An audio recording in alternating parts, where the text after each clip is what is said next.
सबसे बड़ा पुण्य। एक राजा था, बड़ा प्रजापालक था, हमेशा प्रजा के हित में प्रयत्नशील रहता था।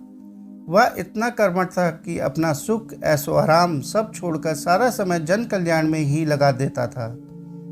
यहाँ तक कि जो मोक्ष का साधन है अर्थात भगवत भजन, उसके लिए भी वह समय नहीं निकाल पाता था। एक सुबह राजा वन की तरफ भ्रमण करने के लिए जा रहा था कि उसे एक देव के दर्शन हुए।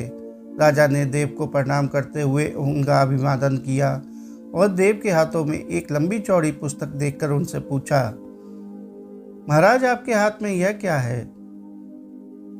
देव बोले, राजन, यह हमारा बही खाता है जिसमें सभी भजन करने वालों के नाम हैं।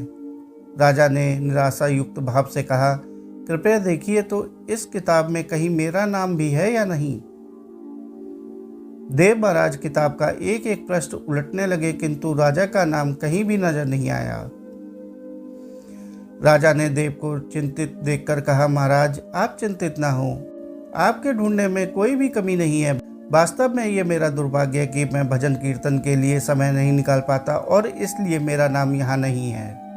उस दिन राजा के मन में आत्मग्लानि सी उत्पन्न हुई, लेकिन इसके बावजूद उन्होंने इसे नज़रअंदाज कर दिया और पुनः परोपकार की भावना लिए दूसरों की सेवा करने में लग गए। कुछ दिन बाद राजा फिर सुबह वन की तरफ टहलने के लिए निकले तो उन्हें वही देव महाराज के दर्शन हुए। इस बार भी उनके हाथ में एक पुस्तक थी।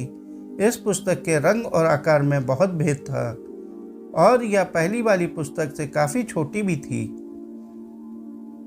राजा ने उन्हें प्रणाम करते हुए पूछा, महाराज आज कौन सा बही खाता अपने हाथों में लिया हुआ है? देव ने कहा, राजन, आज के बही खाते में उन लोगों का नाम है जो ईश्वर को सबसे अधिक प्रिय है। राजा ने कहा, कितने भाग्यशाली होंगे वे लोग, निश्चित ही वे दिन रात भगवत भजन में लीन रहते होंगे। क्या इस पुस्तक में कोई मेरे राज्य का भी नागरिक है? देव महाराज ने बही खाता खोला और ये क्या, पहले पन्ने पर पहला नाम राजा का ही था। राजा ने आश्चर्यचकित होकर पूछा, महाराज मेरा नाम इसमें कैसे लिखा हुआ है? मैं तो मंदिर भी कभी कभार ही जाता हूँ। देव ने कहा, राजन, इसमें आश्चर्य की बात क्या है? जो लोग निष्कर्म होकर संसार की सेवा करते हैं, जो लोग संसार के उपकार में अपना जीवन अर्पण कर देते हैं, जो लोग मुक्ति का लोभ भी त्याग कर प्रभु के निर्बल संतानों की सेवा सहायता में अपना योगदान देते हैं, उन त्यागी महापुरुषों का भजन स्वयं ईश्वर करता है।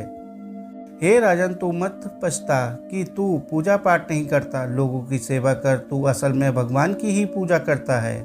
परोपकार और निस्वार्थ लोक सेवा किसी भी उपासना से बढ़कर है। राजा को आज देव के माध्यम से बहुत बड़ा ज्ञान मिल चुका था और अब राजा भी समझ गया था कि परोपकार से बड़ा कुछ भी नहीं और जो परोपकार करते हैं वही भगवान के सबसे प्रिय होते हैं।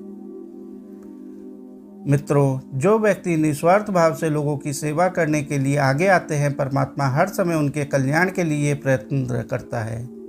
हमारे पूर्वजों ने भी कहा है कि दूसरों के लिए जीना, दूसरों की सेवा को ही पूजा समझकर कर्म करना, परोपकार के लिए अपने जीवन को सार्थक बनाना ही सबसे बड़ा पुण्य है। और जब आप भी ऐसा करोगे तो स्वतः ही आप वहाँ ईश्वर के प्रिय भक्तों में शामिल हो जाएंगे। साथियों, कहानी को अंत तक सुनने के लिए आपका बहुत बहुत शुक्रिया। कहानी अच्छी लगी हो तो कहानी को लाइक और चैनल को सब्सक्राइब कर लीजिए। धन्यवाद।